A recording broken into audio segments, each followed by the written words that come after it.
যখন রামচন্দ্রকে প্রণাম করেছে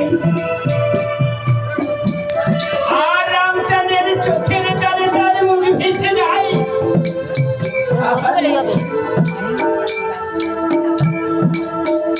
সীতা প্রণাম করে উঠে দেখে কি আমার প্রভুর চোখে জল। স্বামীকে জড়িয়ে ধরে সীতা বলছে, ভগবতী ধর, ভগবতী ধর, আমি তো কয়েকদিনের জন্য যাব, তবু তোমার চোখে জল। তুমি আমাকে কত ভালোবাসো। রামচন্দ্র বলতে পারছে না, সীতা সীতা তোমাকে আমি জন্মের মতো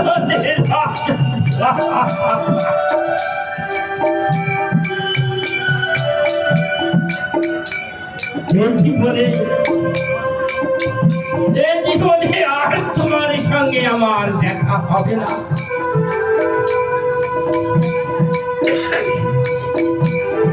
রামচন্দ্র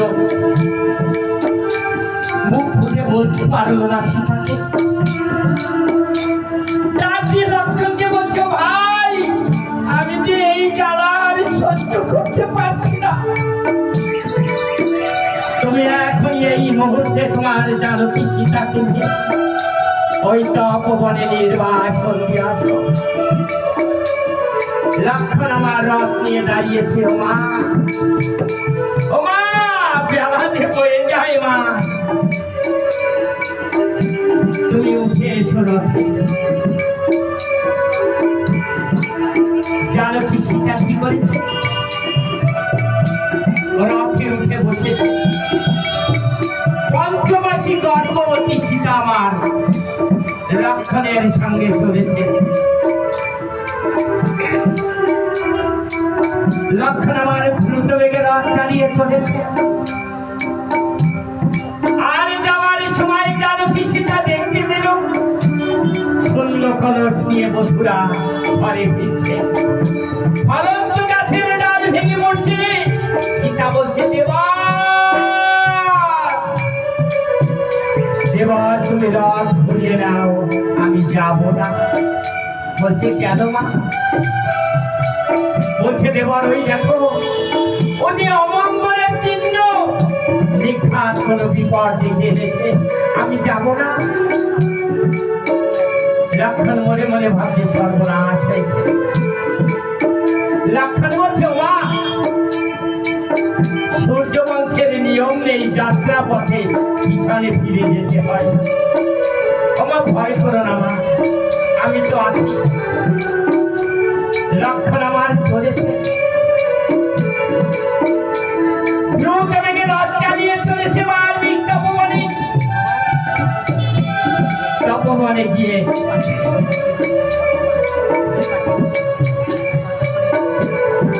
জানকী সীতা বলছে, দেবার আমি যে বড় ক্লান্ত হয়ে পড়েছি, আমাকে একটু বিশ্রাম নিতে দাও। আজ পঞ্চমাসী গর্ভবতী সীতামাই আমার ওই রথ থেকে নেমেছে। আর লক্ষণ বলছে, মা তুমি এই দুর্বা ঘাসের উপর ঘুমিয়ে পড়ো, তুমি দুর্বা ঘাসের উপর ঘুমিয়ে পড়ো। আর তোমার মাথাটা আমার হাঁটুর উপরে রেখে দাও। যখন এই সীতা মা আমার লক্ষণের হাঁটুর উপরে মাথা রেখে ঘুমিয়ে পড়েছে, আর লক্ষণের চোখের জলে মুখ ভেসে যায়। ও মা, ও মা, কেমন করে তোমাকে ছেড়ে আমি চলে যাব মা?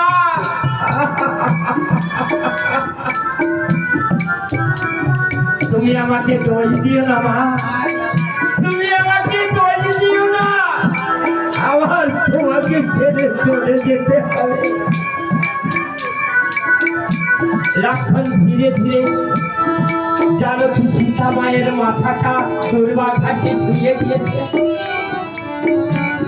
আর শুয়ে দিয়ে সীতার চরণ ধরে বলছো, মা আমাকে দই দিও না, আরে দই দিও না, ওরে মা গো আমা, আহা আহা, ও মা দই দিও না ওরে গো, আহারে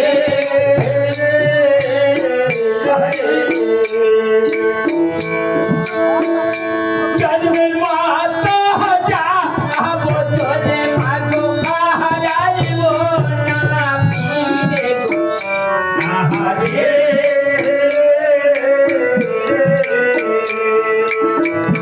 জীবনে মাগো রে আমার, ও মার না দেখা আগে গো, আহারে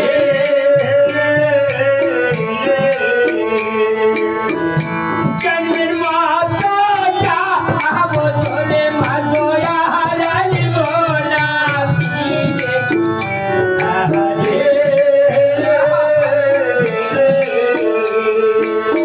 ও মা তুমি আমাকে ভুল বোঝো না,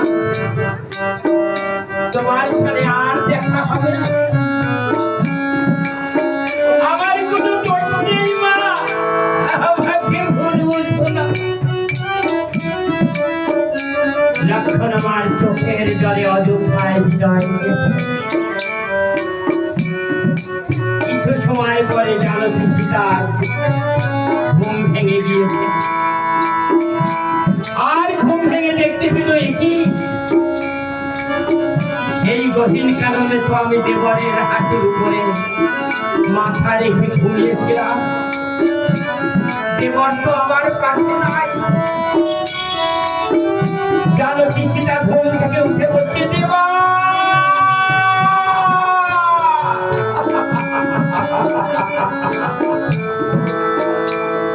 দেবর তুমি কোথায় গেলে? সীতা ও কাঁদে রে,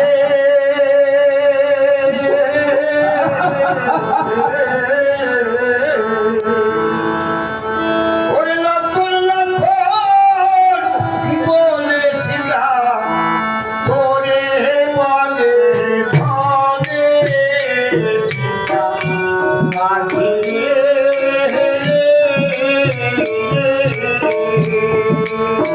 সীতা কাঁদে রে,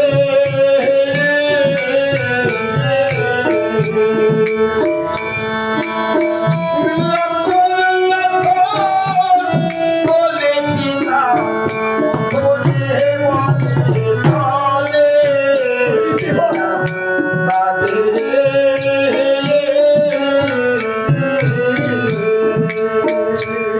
ওরে দেবর তুমি কোথায় চলে গেলে?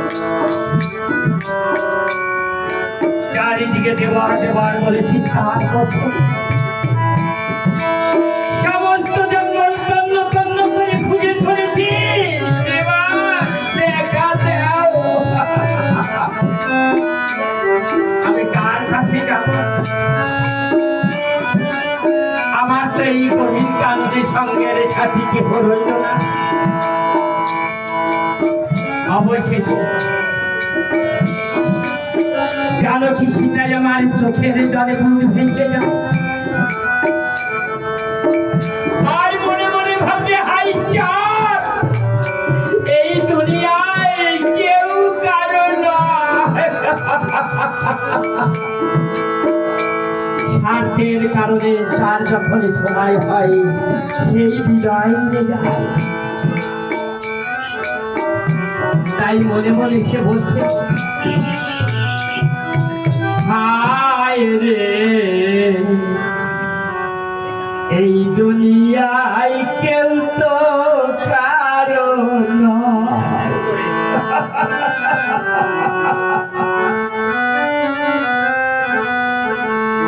হায় রে এই দুনিয়ায় কেউ তো কারো নয়,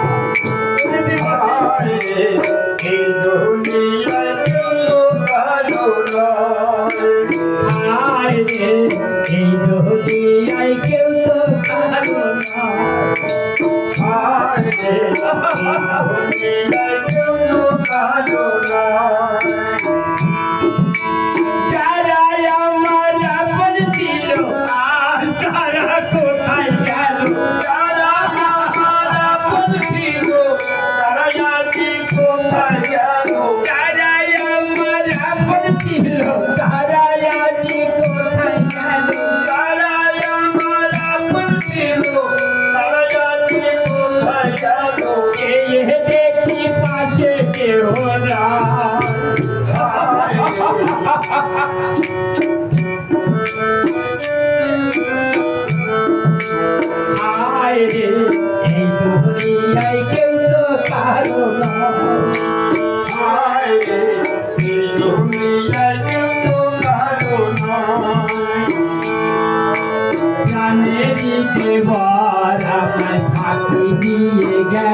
দেবর আমায় ফাঁকি দিয়ে গেল প্রাণপতি স্বামী আমার ছলনা করিল আজ দেখি বেলা শেষে কেহ নাই মোর পাশে আজ দেখি বেলা শেষে কেহ নাই মোর পাশে আজ দেখি বেলা শেষে কেহ নাই মোর পাশে আজ দেখি বেলা শেষে কেহ নাই মোর পাশে একা বসে কাঁদি নিরালা হায় রে এই দুনিয়ায় কেউ তো কারো নয় হায় রে এই দুনিয়ায় কেউ তো কারো নয় তাই জানো কি সীতা মনে মনে ভাবি আহারে যখন আমি ছোট ছিলাম তখন আমার পিতা আমাকে কত আদর করত যখন আমি বড় হলাম আমার বিবাহ হলো আমার প্রতিধান আমাকে কত ভালোবাসত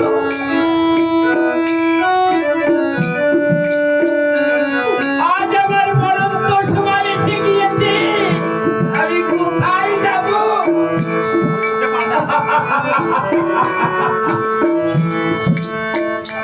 আমার বুঝি বেলা ডোবার সময় এসেছে জীবন জোয়ারে কত করেছি খেলা কখনো ভাবিনি আমার ডুবিতে বেলা জীবন জোয়ারে কত করেছি খেলা কখনো ভাবিনি আমার ডুবিতে বেলা আমি কখনো ভাবতে পারিনি আমাদের এই বেলায় দিন ডুবে যাবে জীবন জোয়ারে কত করেছি খেলা কখনো ভাবিনি আমার ডুবিবে বেলা আজ দেখি বেলা শেষে কেহ নাই মোর পাশে আজ দেখি বেলা শেষে কেহ নাই মোর পাশে আজ দেখি বেলা শেষে কেহ নাই মোর পাশে আজ দেখি বেলা শেষে কেহ নাই মোর পাশে পূব দিকে বেলা যায় চলিয়া হায় রে দুনিয়ায় কেউ তো কারো হরিবল হরিবল হরিবল হরিবল হায় রে এই দুনিয়ায় কেউ তো কারো নয় হায় রে এই দুনিয়ায় কেউ তো কারো হায় রে এই দুনিয়ায় কেউ তো কারো নয় দেবা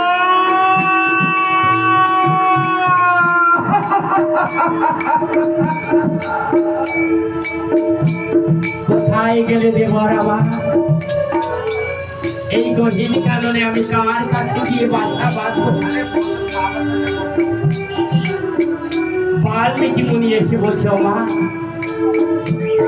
তুমি এই গহীন কারণে একা নিজন বলে কেহ কি নেই তোমার সাথে সীতা মার বাল্মীকি মুনির চরণ ধরে বলছে পিতা পিতা এই জগতের সংসার আমাকে বিদায় দিয়েছে আমি যে বড় একা হয়ে গেলাম আমার সঙ্গে আর কেহ নাই মুনিবর বলছে মা আমি তো আছি তুমি কান্না করো না মা বাল্মীকি মুনি একটি কুটির নির্মাণ করে দেয় পঞ্চমাসী গর্ভবতী সীতা ওই কুটিরে বসবাস করছে বসবাস করতে করতে কিছুদিন পরে জানকী সীতা একটি সন্তান প্রসব করে এই খবর নিয়ে বাল্মীকি মুনির কাছে পৌঁছে গিয়েছে বাল্মীকি মুনি বলছে দেখো ওই সত্যজাত শিশুর গায়ে লবা মাখিয়ে দাও। ওমা লবা মানে কি? আধো আধো গরম তেল। আগের দিনে মাখাতো দেখবেন, শিশু জন্ম নিলে এই আধো আধো গরম তেল মাখিয়ে দিলে সর্দি কাশি ছেলে তার ভয় থাকে না। এখনকার ডাক্তার বলছে ওটা মাখানো যাবে না, আর যাবেই বা কি করে, সব তো ভেজাল হয়ে গিয়েছে। তাই এই লবা যখন সীতামা মাখিয়ে দিয়েছে, কিছু সময় পরে বাল্মীকি মুনি মায়ের কাছে দাঁড়িয়েছে। ওমা দেখি তোমার সন্তানকে, আহারে খুব সে মিষ্টি সন্তান তো। ওমা এর গায়ে লবা মাখিয়েছ তো? বলে হ্যাঁ পিতা। তাই এর নাম লব রেখে দাও।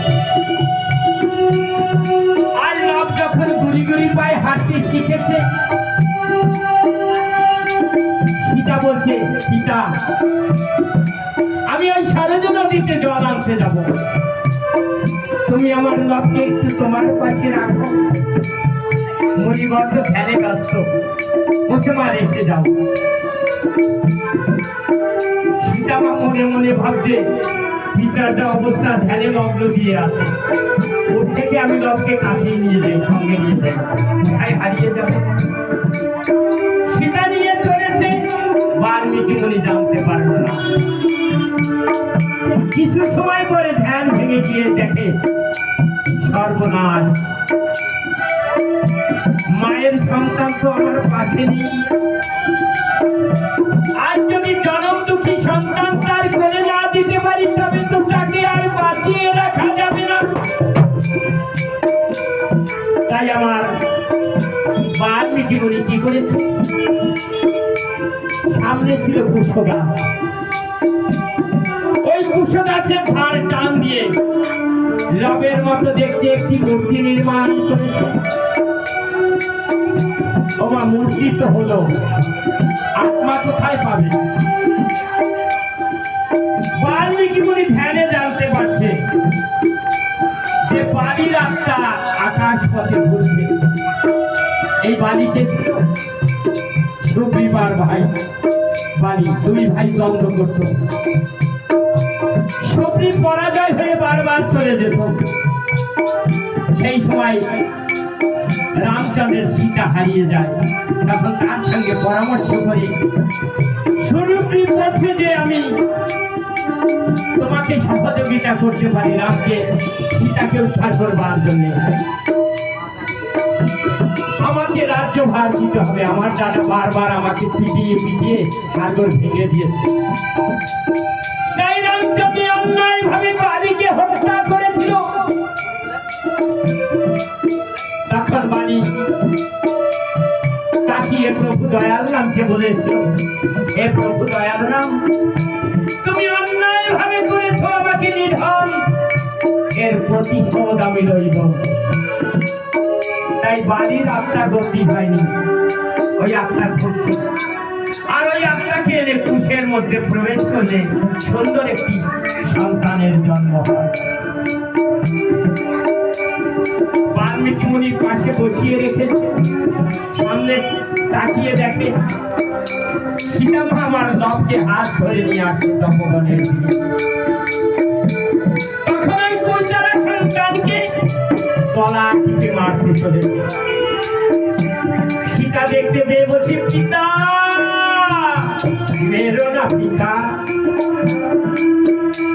আমার লব এই গহীন কাননে একা একা ঘুরবে, সঙ্গে যদি তার একটা সহোদর ভাই থাকে দুঃখ রবে না অন্তরে, তুমি মেরো না পিতা। এখন ভাবে না, আগের দিনে বয়স্ক যারা তারা ভাবতো দুই ভাই হলে ভালো হয়, আর এখনকার জেনারেশন যারা ভাবছে দুই ভাই হলে জ্বালা হয়। তাই এখন দুই চার ভাই ভাবে না, একজনেরই তারা খুশি হয়, কারণ অত গন্ডগোলের ভিতর যাতে চায় না। তাই বলছে পিতা তুমি মেরো না। তখন বাল্মীকি মুনি বলছে, মা একে কুশের দ্বারাই নির্মাণ করেছি, এর নাম কুশ। লবার তুষার অর্থাৎ লবার। সীতার বনবাস কিছুটা দিয়ে আমার যেতে হবে। ওদিকে মা বলছে যে পিতা পুত্র যুদ্ধ হয় কেমন করে, সেদিকে অর্থাৎ অষ্টমের যুদ্ধে অযোধ্যায় রামচন্দ্র সীতাকে হারিয়ে সীতা সীতা নামে কেঁদে চলেছে। আর সীতা ধ্যানে সীতা জ্ঞানে সীতা চিন্তমণি, সীতা বিনে রাম যেন মণিহারা। আহারে ওগো সীতা, তুমি কোথায়? তোমাকে না দেখলে আমি সহ্য করতে পারব না। কোথায় তোমাকে হারিয়ে ফেললাম, দেখা দাও।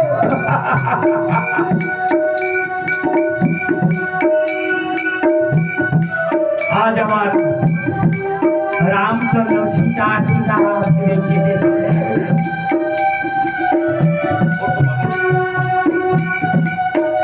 কুলগুরু বৈশিষ্ট্য মনে মনে মনে ভাবছে,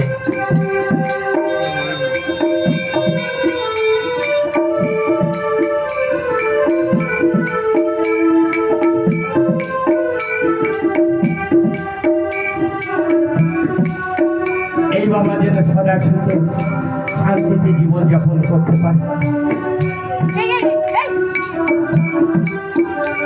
তাই বাল্মীকি মুনি কুলগুরু বৈশিষ্ট্য মুনি মনে মনে ভাবছে, আজ রামচন্দ্রের পিতা নাই, পিতা হিসাবে অযোধ্যার রাজ্যে আমি রয়েছি দায়িত্ব ভার নিয়ে। তাই বৈশিষ্ট্য মুনি বলছে, হে রামচন্দ্র, কি করে সন্তানকে সান্ত্বনা দিতে হয়? আমাদের কোন সন্তান যদি এইভাবে কোন আবেগে ভেঙে পড়ে, আমাদের সান্ত্বনা দিতে হয়, তাকে সুখে নেবার জন্য অনেক কঠিন পরামর্শ দিতে হয়। আজ রামচন্দ্রকে কুলগুরু বৈশিষ্ট্য মুনি ডাক দিয়ে বলছে, হে রামচন্দ্র, তুমি একবার আমার কাছে আসো। রামচন্দ্র গুরুদেবের কাছে গিয়েছে। তাই এই সীতা নাম ঘুষাবার জন্যে কুলগুরু বৈশিষ্ট্য মুনি রামচন্দ্রকে অন্য পথে নিয়ে চলেছে। কেমন? রামচন্দ্রকে বলছে, হে রামচন্দ্র, আরে দেখছে না, তুমি তো 14 বছর বনবাসে ছিলে। তুমি বলো তো কে কোন বীর মেরেছ বনবাসে গিয়ে? আমার একটু জানতে ইচ্ছা করে। রামচন্দ্র বলছে, গুরুদেব, আমি রাবণকে নিধন করেছি, কুম্ভকর্ণকে হত্যা করেছি, যত বড় বড় বীর ছিল একা এক করে আমি নিধন করেছি। কুলগুরু বৈশিষ্ট্য মুনি বলছে, হে রামচন্দ্র, আমার একটু জানতে ইচ্ছা করে, রাবণের প্রিয় পুত্র মেঘনাথ, মেঘের আড়ালে যুদ্ধ করেছিল, তাই তার নাম মেঘনাথ। আর একটা তার নাম আছে ইন্দ্রজিৎ। স্বর্গের রাজা ইন্দ্রকে বেঁধে এনেছিল লঙ্কায়, তাই তার নাম ইন্দ্রজিৎ হয়। তাকে কে মেরেছে? রামচন্দ্র একটু মুচকি হেসে বলছে, গুরুদেব, আমার ভাই লক্ষণ মেরেছে, ছোট বীর তো, আমি মারতে যাইনি। তখন গুরুদেব বলছে, হে রামচন্দ্র, লক্ষণ তবে ছোট বীর নয়। বলছি কেন? বলছে যে 14 বছর অনাহারে 14 বছরের নারীর মুখ দর্শন করেন, 14 বছরের নিদ্রা যায়নি, সেই একমাত্র বধ করতে পারে রাবণের প্রিয় পুত্র মেঘনাথকে।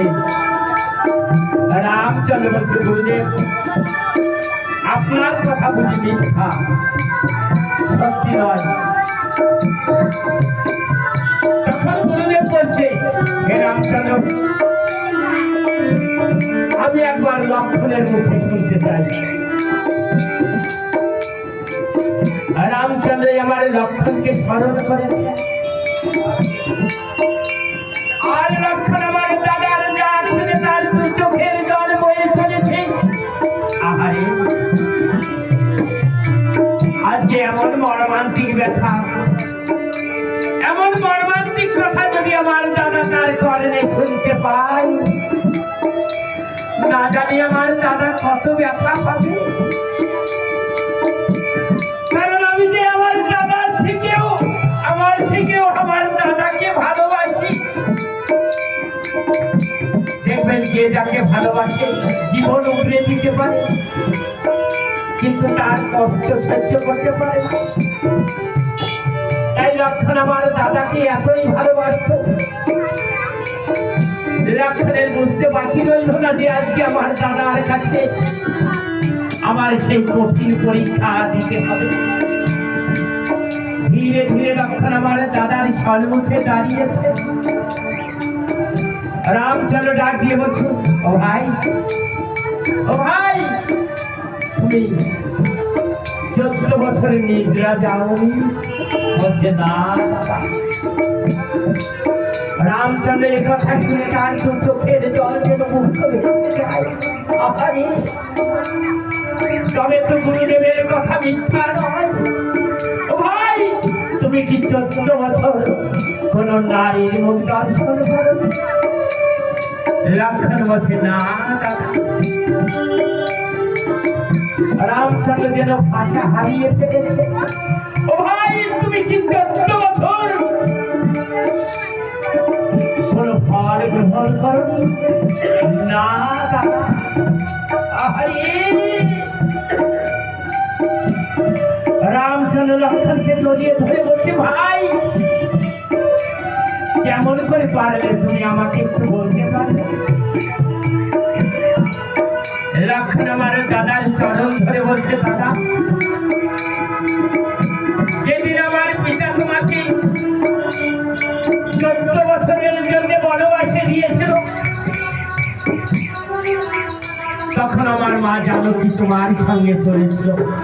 মনে পড়ে দাদা? যখনই তোমার সঙ্গে আমার মা জানকী চলেছে, আমার গর্ভধারিণী মা আমাকে ডাক দিয়ে বলেছিল, লক্ষণ রে, লক্ষণ, ওই দেখো তোমার দাদার সাথে চলেছে তোমার জানকী সীতা, এ পুত্রধন। তোমার দাদা যদি বনবাসে গিয়ে কোনো বিপদে পড়ে, কে রক্ষা করবে তাকে? এখনকার ভাইয়েরা তোর ঘাড়ে নেবেন না, বেশি ভাবে যে দাদা চলে গেলে সম্পত্তি আমার সব হবে।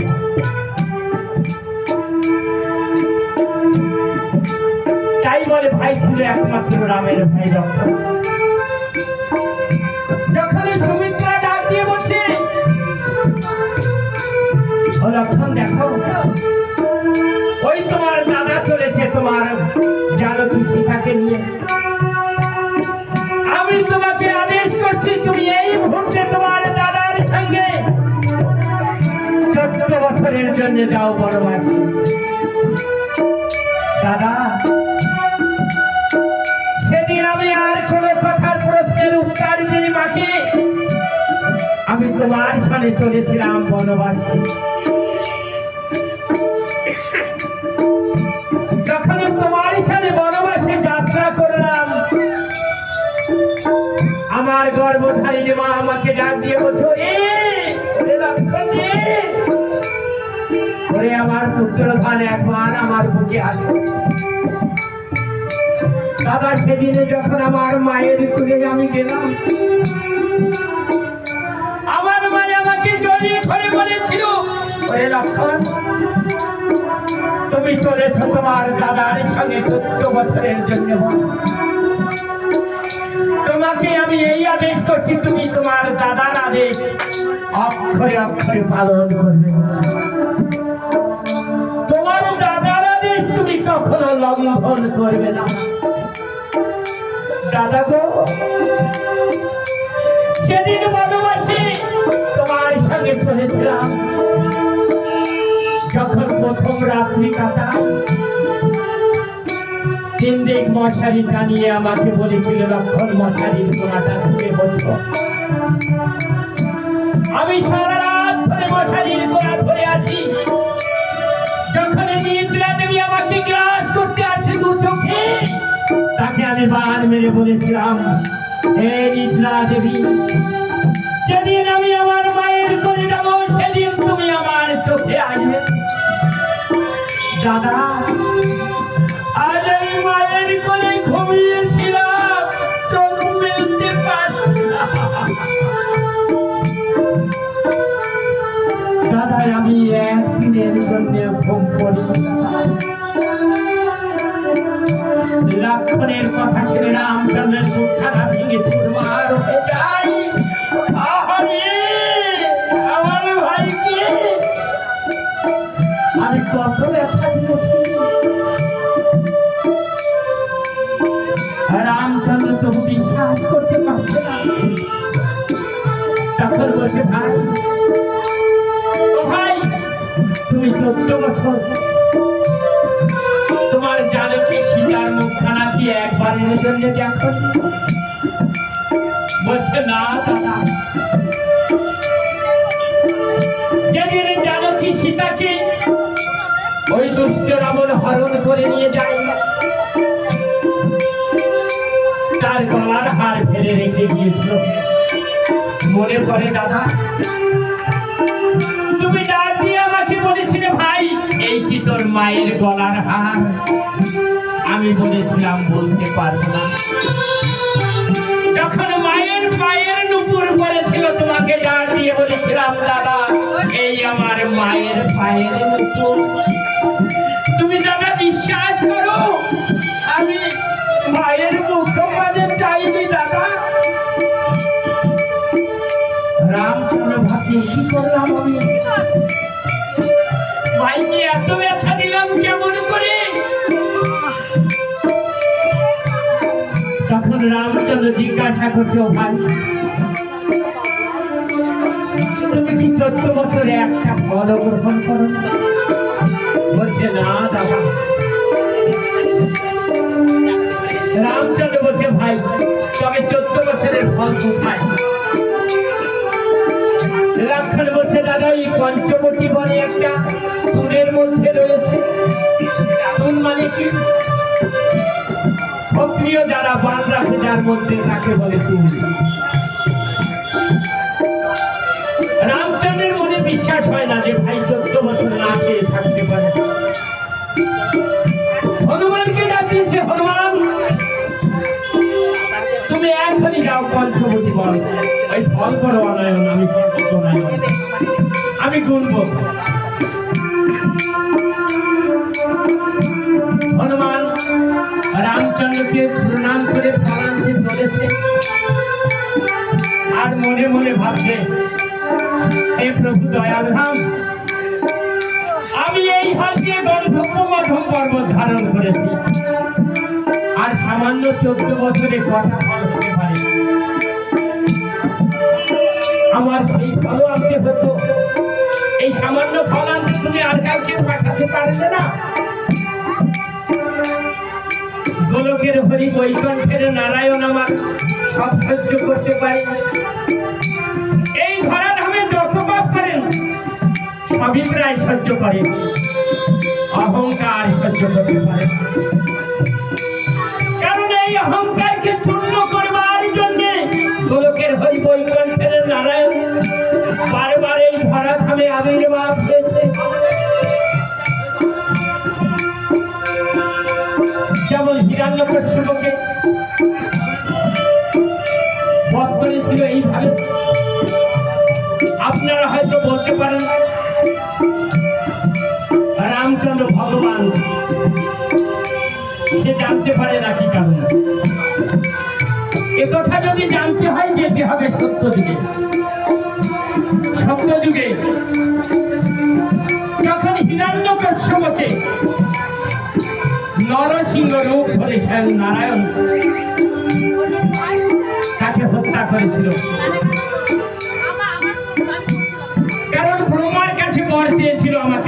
বর দাও।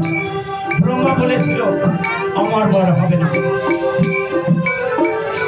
তবে তোমাকে বর দিচ্ছি। এই বর, জলে অনলে ঘরে বাইরে দিনে রাত্রে রাক্ষস রাক্ষসী দেবতা কেউ বধ করতে পারবে না। হিরণ্যকশ্যপ মনে মনে ভাবি এর থেকে আমার বলার কি হতে পারে। তাই গোলকের হরি বৈকুণ্ঠের নারায়ণ আমার নরসিংহ রূপ ধরে, নর না মানুষ না, ঘরেও না বাইরেও না, তাকে বধ করেছে। কখন? নর না মানুষ না, ঘরে না বাইরে না, দিনে না রাত্রে না, মাটিতে না উপরে না, উরুর উপর রেখে তাকে বধ করেছিল। ওই বধ করতে গিয়ে ওই গোলকের হরি বৈকুণ্ঠের নারায়ণ একটি অট্টহাসি দিয়েছিল, আর ওই অট্টহাসিতে কশ্যপ মুনির 13 জনের স্ত্রী একজনের গর্ভপাত হয়ে যায়। দৌড়ে এসে বলছে, হে নারায়ণ, তুমি অকালে আমার সন্তান করলে নিধন, আমি তোমাকে অভিশাপ দেব। ত্রেতা যুগে তুমি যে রূপে ধরাধামে আসবে, তুমি যে ভগবান নিজে জানতে পারবে না। যদি কেউ মনে করিয়ে দেয় তবে তুমি ভগবান, তোমার আবির্ভাব হবে হৃদয় মাঝে। তাই রামচন্দ্র জানতো না নিজে ভগবান, তার নামেই কাজ হতো।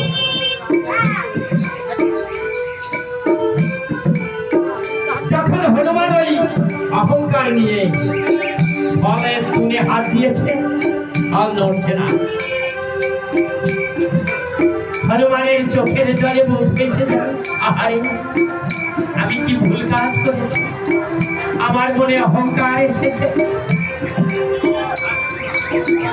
হনুমান টানতে টানতে যখন এই ফল নাড়াতে পারছে না, তখন কাঁদতে কাঁদতে গিয়ে বলছে, হে প্রভু দয়াল না, আমার মনে অহংকার এসেছে, আমাকে ক্ষমা করে দাও। রামচন্দ্র লক্ষ্মণকে বলছে, ভাই তোমার ফল তুমি করো আদায়। লক্ষ্মণ আমার বাঁ হাত দিয়ে অযোধ্যায় ফল নিয়ে রেখেছে, তবু রামচন্দ্র বিশ্বাস করছে না। রামচন্দ্র 14 বছরের ফল এক এক করে গুনছে, গুনতে গুনতে দেখে 7টি ফল নাই। রামচন্দ্র আমার ভাইকে জড়িয়ে ধরে বলছে, ভাই, ওরে আমার ভাই, তুমি তো আমাকে বলতে পারতে যে আমি 7টি ফল খেয়েছি, তুমি মিথ্যা বললে কেন ভাই? লক্ষণে আমার চোখের জলে বুঝতেছে, বলছে, দাদা দাদা তুমি আমাকে বিশ্বাস করো দাদা, আমি একটা ফল খাই। বলছে, ভাই আমি হিসাব করে দেখতে পাই 7টি ফল নাই, কোথায় গেল? লক্ষণ বলছে, দাদা তুমি মিলিয়ে নাও এই 7টি ফল কোথায় গেল? বলছে, বলো ভাই। লক্ষণ বলছে, দাদা যেদিন আমরা 14 বছরের জন্য বনবাসে চলেছি, যেতে যেতে শুনতে পেলাম আমাদের জন্মদাতা পিতা ইহলোক ছেড়ে পরলোকে গমন করেছে। ও দাদা, সেদিন কে ফল এনেছিল দাদা? তুমি বলতে পারো দাদা? কেউ আনেনি। বনে গিয়ে যেদিন জানকী সীতাকে ওই দুষ্ট রাবণ হরণ করে নিয়ে যায়, ও দাদা সেদিন কে ফল এনেছিল? কেউ আনেনি দাদা। যেদিন ওই মেঘনা দেশে আমাদের 2 ভাইকে সর্প মানে বেঁধে দিয়েছিল, দাদা বলতে পারো সেদিনকে ফল এনেছিল? কেউ আনেনি দাদা। যেদিন মহিরাবণ এসে আমাদের 2 ভাইকে পাতালে নিয়ে যায়, দাদা গো, ও দাদা সেদিনকে ফল এনেছিল? কেউ আনেনি দাদা। যেদিন রাবণ রাজা স্বর্ণ সীতা আমাদের সম্মুখে তার গলা কেটে দেয়, ও দাদা সেদিনকে ফল এনেছিল? সেই দুঃখে আমরা কেউ ফল আনতে যাইনি দাদা। যেদিন কোন রাজা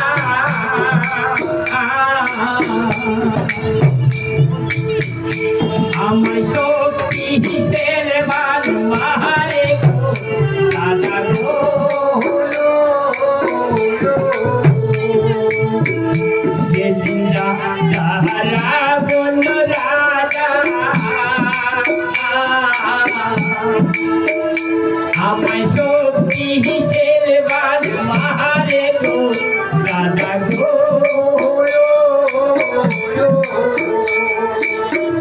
সেদিন বলল প্রাণের দাদাই ওই না ফলকে এনেছিল রাজা গো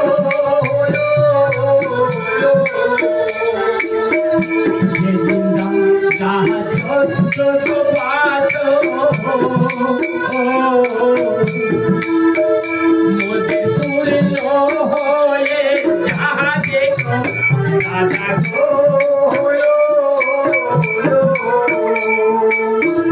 সেদিন মহল তাহারে দাদাই ওই না ফলকে এনেছিল রাজা গো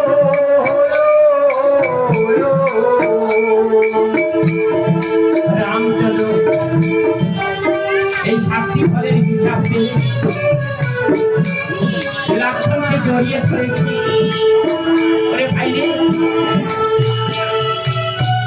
14 বছরের জন্য আমার পিতাই আমাকে বনবাসে দিয়েছে, আর 14 বছরে তুমি কত ব্যথা পেয়েছো। তাই তোমাকে আমি আশীর্বাদ করছি, বড় জন্মে যদি এই ধরাধামে আমরা 2 ভাই আবার আসি, তুমি হবে আমার দাদা, আমি হব তোমার ভাই। তাই দাপরে কানাই আর বলাই, বলাই বড় হয়েছিল অর্থাৎ লক্ষণ, কানাই হয়েছিল রামচন্দ্র। পুরোপুরি বৈশিষ্ট্য মুনি রামচন্দ্রকে বলছে, হে রামচন্দ্র, তোমাদের মান অভিমানের পালা শেষ হলো। তবে তোমরা যে ব্রহ্ম হত্যা করেছ, তার যদি একটা যজ্ঞ করতে হবে। রামচন্দ্র বলছে, গুরুদেব কি যজ্ঞ করব? বলছে, তোমরা একটা ব্রহ্মেদের যজ্ঞ করো। রামচন্দ্র বলছে, গুরুদেব গরু হত্যা পাপ। বলছে, তাহলে তোমরা একটা নরমেদের যজ্ঞ করো। রামচন্দ্র বলছে, নরহত্যা আরো পাপ। তখন গুরু বৈশিষ্ট্য বলে বলছে, হে রামচন্দ্র, তোমরা অশ্বমেধের যজ্ঞ করো। লক্ষ্মণ বলছে, দাদা তুমি এই যজ্ঞটাই করো। রামচন্দ্র বলছে, গুরুদেব এই যজ্ঞ করতে গেলে কি কি দরকার হয় যদি বলেন একটু শুনে। গুরু বৈশিষ্ট্য মুনি রামচন্দ্রকে বলছে, হে রামচন্দ্র, এই যজ্ঞ করতে গেলে প্রথমেই লাগবে অর্থনীতি, আর তারপরে লাগবে অশ্বমেধ। রামচন্দ্রের চোখের জলে মুখ ভেসে যায়, কারণ প্রথমেই লাগবে বলেছে অর্থনীতি। আহারে, সীতার কথা বলে পড়ে যায় রামচন্দ্র। রামচন্দ্রের আবার চোখের জলে মুখ ভেসে যায়। ওগো সীতা, ওগো সীতা, তুমি আজ কোথায়? তোমাকে ছাড়া দিয়ে আমি এক পাও চলতে পারছি না। রামচন্দ্র গুরুদেবের চরণ ধরে বলছে, ওগো সীতা, আমার অর্থঙ্গিনী সীতা বনবাসে, এই জন্মে আর তার সঙ্গে দর্শন হবে না। তবে কেমন করে আমি এই যজ্ঞ করবো? গুরু বৈশিষ্ট্য বলে বলছে, হে রামচন্দ্র, তুমি দ্বিতীয় বিবাহ করো। রামচন্দ্র গুরুদেবকে প্রণাম করে বলছে, গুরুদেব, এই জগতে যত নারী আছে সবাইকে আমি মাতৃকাজে শ্রদ্ধা করি। হরি বল, হরি বল, হরি বল, হরি বল।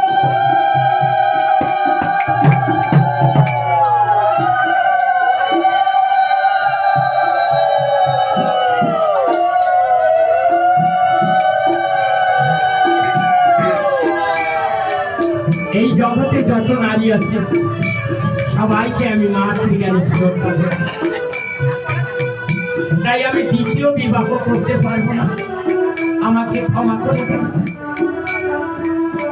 তখন কুলগুরু বৈশিষ্ট্য মুনি বলছেন, হে রামচন্দ্র, তুমি বিশ্বকর্মাকে ডেকে স্বর্ণ সীতা নির্মাণ করো আর তাকে ভাবে রেখে যোগ্য করো।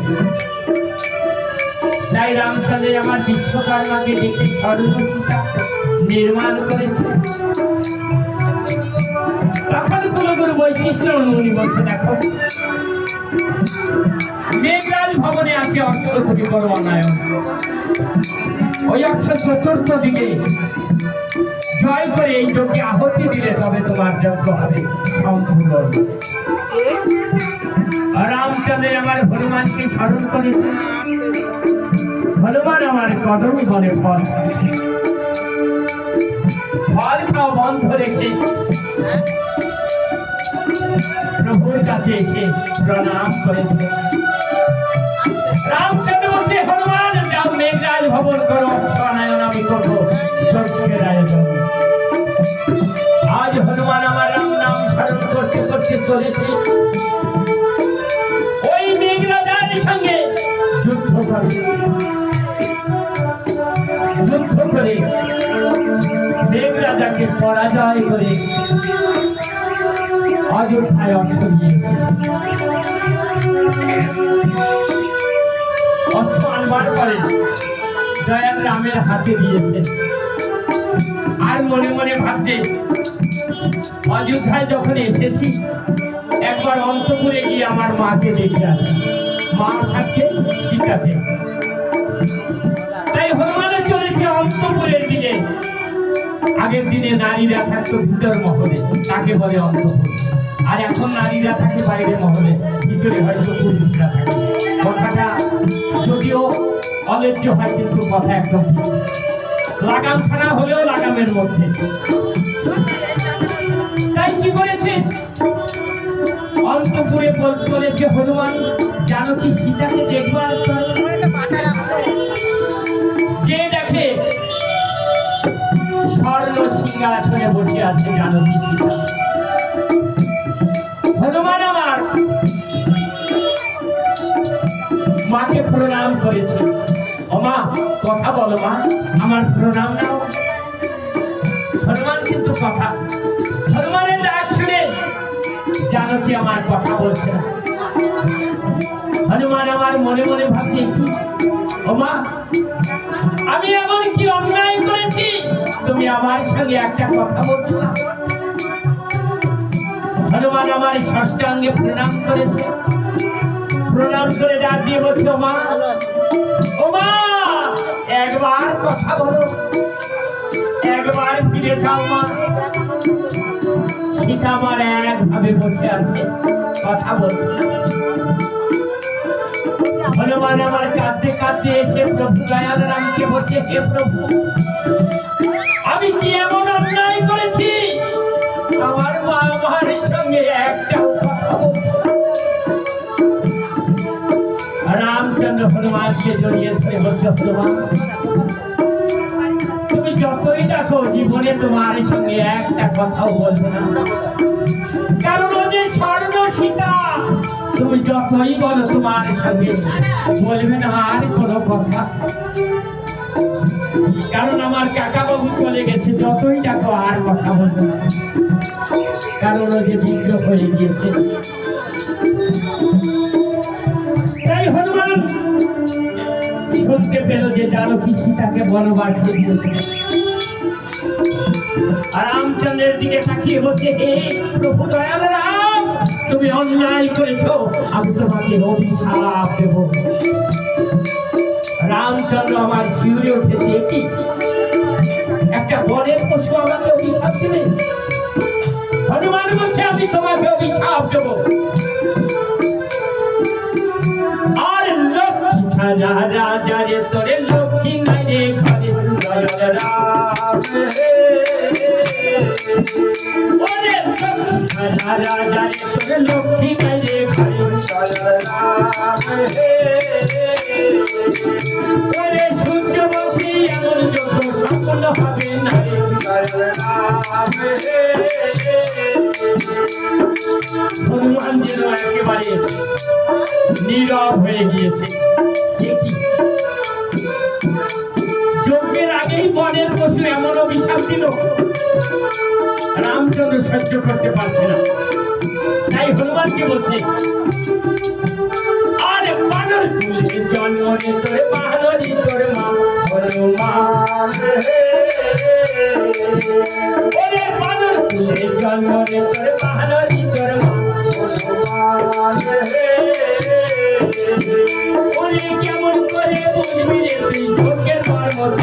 হনুমান হে ওরে হনুমান, এই যজ্ঞের ব্যাপারে তুমি কি বুঝবা? তুমি তো ভালো, যা তোমার মা ভালো। হনুমানের দু চোখে জল বেয়ে এসেছে। আহারে, হে প্রভু, আমার বোধহয় অন্যায় হয়ে গিয়েছে, আমাকে ক্ষমা করে দাও। হনুমান আমার কদমে বনে ফল পেতে চলেছে। আর রামচন্দ্র গুরুদেবকে ডাক দিয়ে বলছে, গুরুদেব এখন কি করবো? গুরু গুরু বৈশিষ্ট্য মনে বলছে, হে রামচন্দ্র, তুমি সারথীকে ডাকো, রথ সাজিয়ে নিয়ে আসো, চতুর্থ দিক জয় করতে যেতে হবে। তাই রামচন্দ্র সারথীকে ডাকছে, কেমন করে? ও সারথী আর তুলতে হবে না, অনেক তোলা হয়েছে। আমরা তো আর তুলতে হবে না, অনেক তুলেছিস। ওরা তুলতে বলছে, কত করে ওরা তো তোলে না, আর তুলতে হবে।